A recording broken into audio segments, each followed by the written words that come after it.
Hey everybody, welcome back to the Pornstar channel. Today with another Behind the Smoke Diaries episode. Alan and I went to PITT Race for some car testing and tandem practice.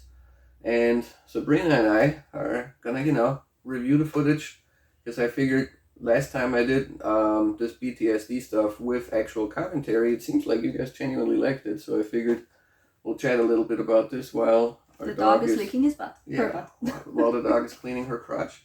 So, hi Lily, welcome to the channel. Say hi. Say hi. There we go. Alright, so it was just two Yeets this time, Alan and myself driving, right? And Casey and watching Casey, you. And Casey crewing and running the camera every now and then and hanging out. Alright, ready? Let's review go. some footage. What we got first? Lead runs. Lead runs. So you in the lead runs. Yes, it's like from my perspective, these are the lead runs. And Alan is chasing you. Alan is chasing, and you can look at his feet. And he's getting really close. He's getting really close, and he's doing so with a lot of left foot braking, even through transitions there, yeah. But his car is a rocket ship, and it's really fun to drive with him. So anywho, we'll see that he's sneaking up on me there left and right, sucking in until, I think there, he overdid the left foot brake a little and parked it. But you can see how quickly he catches back up. And he's right back there. Yep, man, it's like nothing ever happened.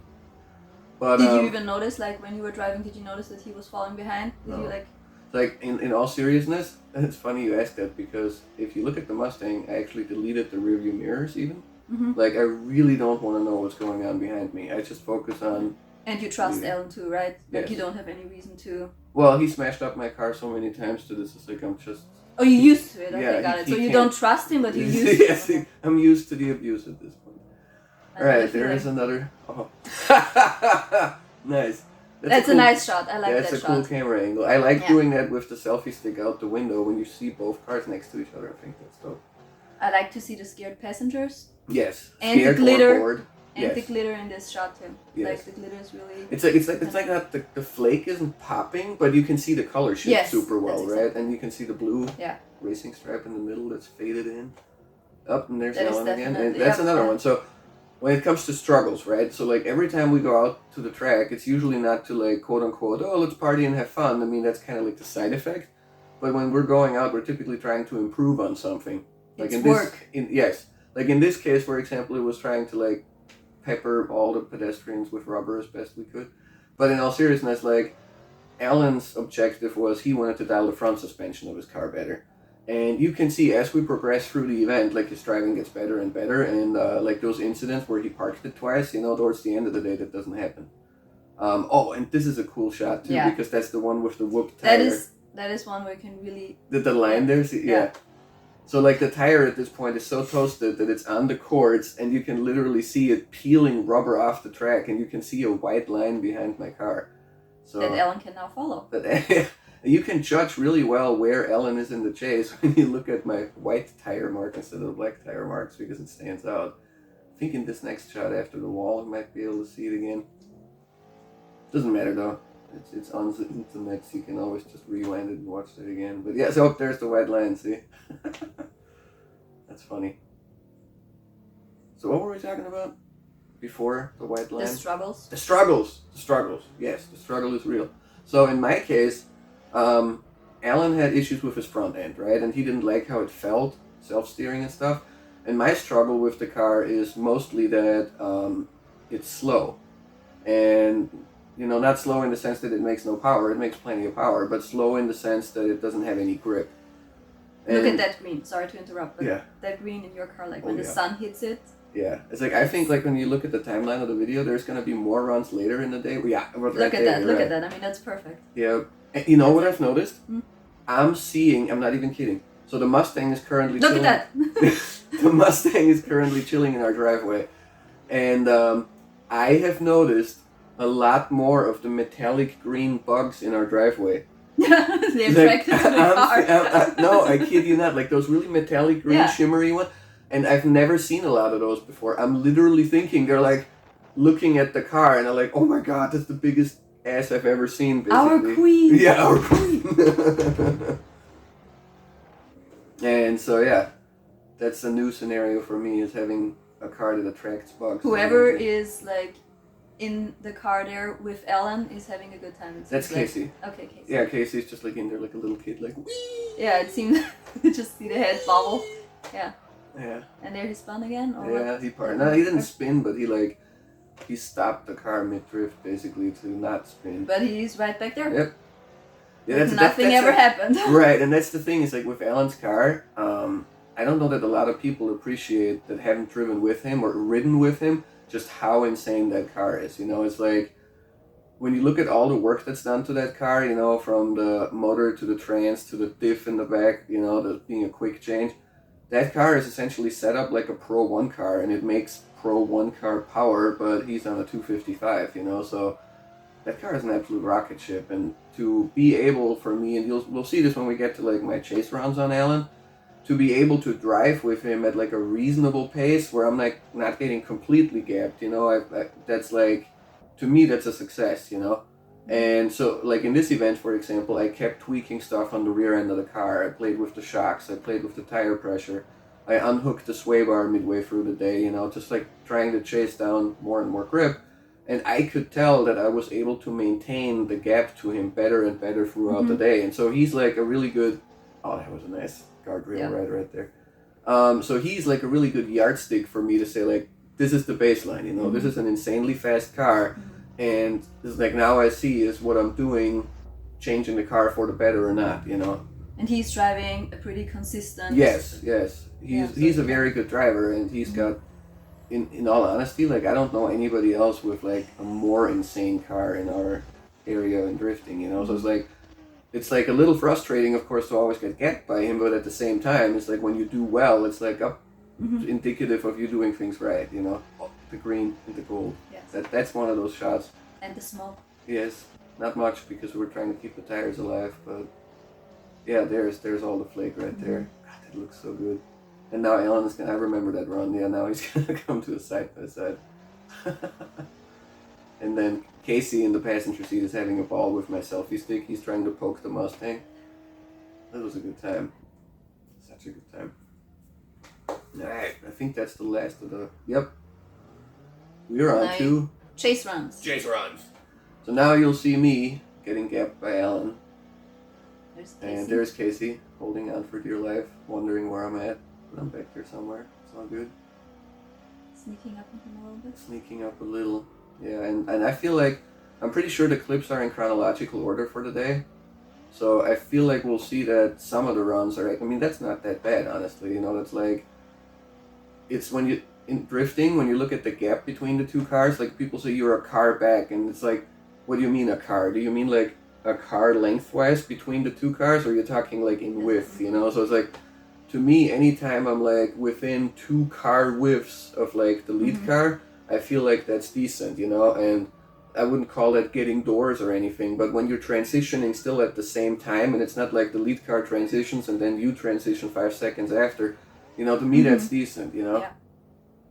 Like there, that's still a big gap, you know? But like I said, I think that was still with the sway bar on. But you also said the goal wasn't to like get as close as possible, but to like get a feel for the car, to fix all the little right. I mean, it's bugs. like, I'm gonna be honest, I would love to be on his door the whole time, but I just can't be. And with a track like this, you know, it was like hairpin. It was these really long terms. And when I'm driving with Alan, I'm trying to treat it like comp practice, you know. I'm not trying to do like, ooh, this is party time and I'm just gonna cheat and like grip up in the middle of the layout or like cut the line in half. I'm trying to drive in a way that I would try to drive if it were comp, you know what I mean? So I'm trying to not, ooh, I need a cool video, you know, and now I'm just gonna like grip drive one turn so that I'm on the next one, I'm on the spot, you know. But now, see there, for example, that's, to me, that's decent. Like if I can maintain something like in this shot, I'm happy. I think this shot is just what makes me happy. Yeah. For entirely different reasons than the cars, but yeah. It's fine. Yeah, Mr. Overbuilt. But yeah. This is like, I know Casey's having a blast, he's chuckling the whole time. And Alan is like, I don't think Alan has emotions. Yeah. It's like 2 very different personalities there. Yes. Oh, and did you see me in the back there, grip up? I was pissed off at that, I missed my shift. But at least then I was like, okay, it's already screwed up now. At least I'm gonna run it wide to the guardrail to make the guardrail nerds happy, you know. Oh, chase from my perspective again. Let's see how this one goes. I think this might have been one of the ones I was actually pretty happy with. Yeah, no, it was. Oh yeah, I remember this one. So this one I botched the initiation, but then I did actually sneak up back on him. And by cutting the line? Yeah, no, here on this one I cut the line to make up that gap, and then I wanted to be closer for that hairpin. So I sacrificed in that one turn, and then the rest of the run I felt like was pretty okay. But I feel like the best chases I had on Alan were actually in those previous clips where it was from his perspective, you know, his camera filming back. I think those were decent. And then here, one of the biggest things that both of us were fighting with at PITT Race was with the track having such a long layout. We were just chewing through tires like crazy. Like I have this one clip up on YouTube with the bubbles coming up on the tires. Right? Yeah, I remember that one. And so see that right there, that's decent. How to treat drift pimples? Yes, drift pimples. So with the tires getting so hot, I was really trying to also preserve tire life. So there were a couple of runs where you could see that if I want to, yes, I can smoke out the crowd by the guardrail, but most of the time I actually chose to stay on limiter in second gear around that final turn instead of going the third, just to try and get a couple more laps out of the tires because they were not having it at all.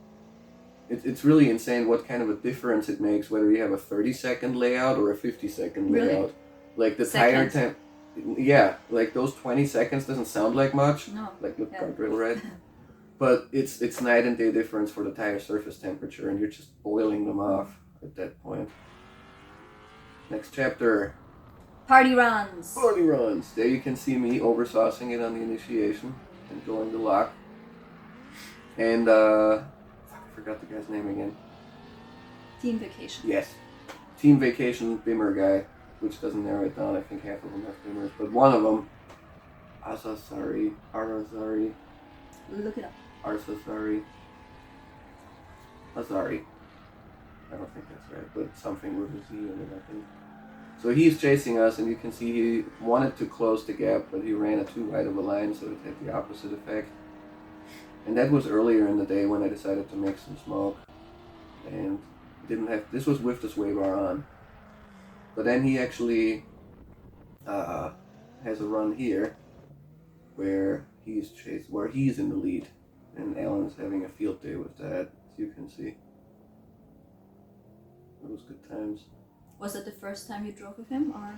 Yeah, I don't think I mean, he is one of those guys that goes to Lake Erie a lot, but you know, it's always groups of people that drive together. Yes. So I've never driven with him before, and I don't know if I've ever met him like face to face before this event. But he stopped by in the pits and was like, he seemed pretty hyped to be driving with us, you know. Oh, and then this was a funny run. It's like Alan is like all confused because we never ran the line like that there this wide, and so we ended up like going on the inside, reshuffling the grouping and reinitiating, and then we still drift the final turn for. So Alan is just saying, "I got this. I'm gonna lead." Yeah, that's what I do. Yep. So we just switched the order around mid run, but nothing bad happened. Again, the paint job in that view, you could really see the different color. The color shifts. Yeah, I love that too. And so another one, like this is kind of par for the course for me, right? I absolutely suck with names, but I have a buddy whose name is Ryan, and he's got a slammed dark gray BRZ, and he's on this team of like sad boy aesthetic kind of drift guys with the guy that's leading here in the E36.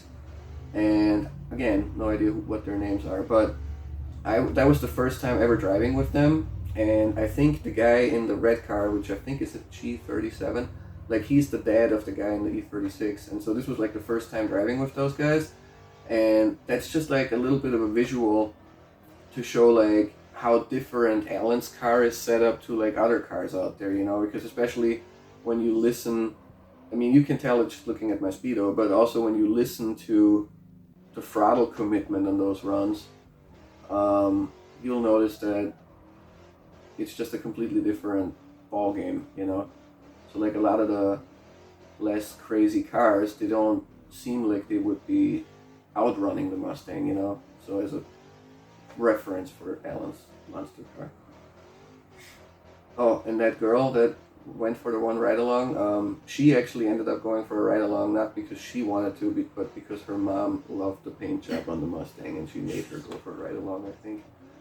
And it was, I think, her first one in a drift car, and sure enough, she hops in the car when, well, next turn you'll see what I mean. I think she got a little bit of a scary there for a sec, because that G37 doesn't have enough angle to hold that, so. Yep. Yeah. Yeah, it looked like I was gonna park Yeah. it into his bumper, but worked out. So was it her last ride along too? That I'm not sure. It was her only ride along with me because at that point I was out of tires, so this was like the last run of the day for me. I was just, I mean, you know my setup in my truck. I bring enough tires, but enough just is never enough. with tires, enough just isn't enough. Yeah, it's just there's a certain amount of tires, a certain number I'm willing to burn up for a given event, right? Yeah. Because this year tires are just crazy to come by and expensive. So that was my allotment for the day, and this was our recap of PITT Race in Pennsylvania. So yeah, now you can roughly get an idea of what that's like. Cool layouts, organized by clubloose too. So those events are always fun. And the pavement is like the smoothest you've ever seen. And with a layout this long, which they are not always that long, like the size of the area that they do the layouts in depends on how many people show up, because the amount of pit space that dictates how much track space there is, you know. So if it's a shorter layout, it'll be easier on tires, you know, because the surface is so nice. But with a layout this long, the tires just can't catch a break, you know. And then grid was running really hot too, so if I really wanted to, I could have probably burned through a stack of 20 tires that day. I did not want to do that. So how many did you? I think like 6 or something. Okay. So still bad compared to blue, because blue I drive days on one tire, you know. But anyway, it's a wrap. Cheers.